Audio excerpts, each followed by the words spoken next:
अश्रू मला भासून लागले बघा. गाणं ऐकलं म्या. माय बापा हुनी उपकार माझ्या भीमाच लय हाय र. तुम्ही खाता त्या भाकरीवर बाबासाहेबांची सही हाय र. तुम्ही खाता त्या भाकरीवर माझ्या साहेबांची सही हाय र. आता एवढ्या छोट्या छोट्या मुली इथं बोलल्या तेव्हा मला बी राहवलं नाही. मी साहेबाला म्हणलं 2च मिनिटात मी येणारच आहे बरं. आज मी भाषणच करणार आहे. मला जित्यापणी का तुम्ही बोलू दिलं नाही. मग कोणी नाही बोलू दिलं. विहाना माळशानाच्या गौऱ्या थापायच्या. साहेबांना मोठं करायचं म्हणून 400 रुपयातले 300 रुपये माग टाकायचे. 100 रुपयाची पदरात गाड बांधायची. खाल्लं तर खाल्लं नाही तर उपाशी मेले. पण म्हणून मग मी आज साहेबाला सांगितलं मला 2 का मिनिटं होईना त्या पिसाळ साहेबांच्या कार्यक्रमाच्या अगोदर आपल्या तांब्याला जाऊन येऊ द्या. लेकरांनी खूप सुंदर कार्यक्रम केलाय साहेब. अहो तिच्यावर धिंगाणा घालून नाचणाऱ्या लोकांपेक्षा लेकरांनी 300 पुस्तकांची ती पुस्तकं काढून लेकरांची परीक्षा घेतली. म्हणून त्यांना भाषणासाठी एवढा अभ्यास करावा लागल म्हणून त्यांनी ही स्पर्धा ठेवली. माझ्या लेकरांचं खरंच लेकरांना तुमचं खूप कौतुक बघा. ह्या रामू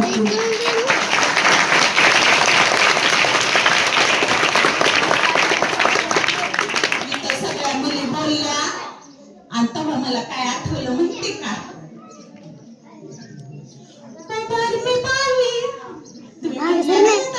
काय म्हणणार म्हणून रामूला मी सांगते तुम्हाला. उमर में पाली भोली भाली सिल्क गोली हूँ.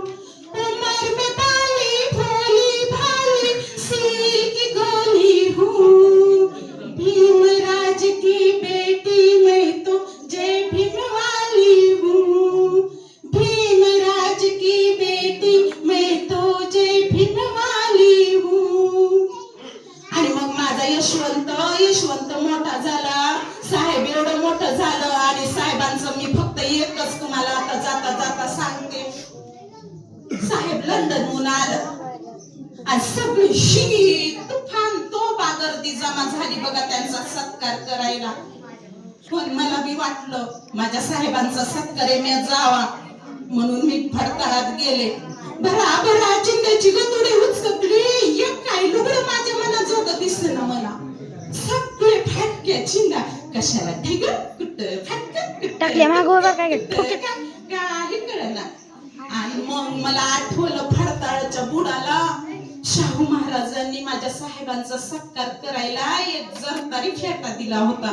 आणि मग मी ते लोगड्यासारखा जरतारी फेटा गुंडाळ्यान गेली की साहेबाच्या सत्काराला. साहेबाचा सत्कार केला आणि मला हुमसी साहेब म्हणलं की आलीस रामू. मला हुमसी रडू आलं बघा. आणि मग मला घरी आल्यावर साहेबांनी सांगितलं रामू तू जर अशी रडत बसलीस ना या 9 कोटी लोकांचं अश्रू कोण पुसणार ग. तुझ्या अश्रूला बाम घाल नाही तर या पुरामध्ये 9 कोटी जनता सगळी वाहून जाईल. त्यांची दुःख वाहून जातील. त्यांचं दारिद्र्य कधी नाहीसं होणार नाही. म्हणून रामू तू तुझ्या काळजावर दगड ठेव आणि दगड ठेवून तू काय कर माझ्यासाठी एवढी आहुती दे की मी जगामधला सर्वोत्तम महामानव होईल. आणि तेवढा शब्द पाळला बघा. आणि जाता जाता 39 37 ते 38 वर्ष माझं वय होतं. एवढा मोठा महामानव पण मला बघून रडत होता. मला टीबीचा आजार झाला आणि मी माझा जीव सोडला. माझा यशवंतातून जीव निघत नव्हता. मला साहेब म्हणत होतं रामू एवढी शेवटपर्यंत साथ दे ग. मला तुझ्या साथीची आवश्यकता आहे. पण माझ्या प्राणानं माझे प्राण केव्हाच गोळा झाले होते. माझ्या शरीरातलं त्राण संपलं होतं आणि रामून सगळ्या जगाचा निरोप घेतला. तेव्हा लेकराय हो असं बोलू दिलं नाही. पण मी म्हणलं मला बी तुमचा अभ्यास झालाय. तुम्ही हिंदू कोड बिल पास केलं ना तेव्हा बाहेर बोलण्याची मोकळी खाय आता. म्हणून धावत पळतच आले तुमच्या समोर उभी राहिले. धन्यवाद.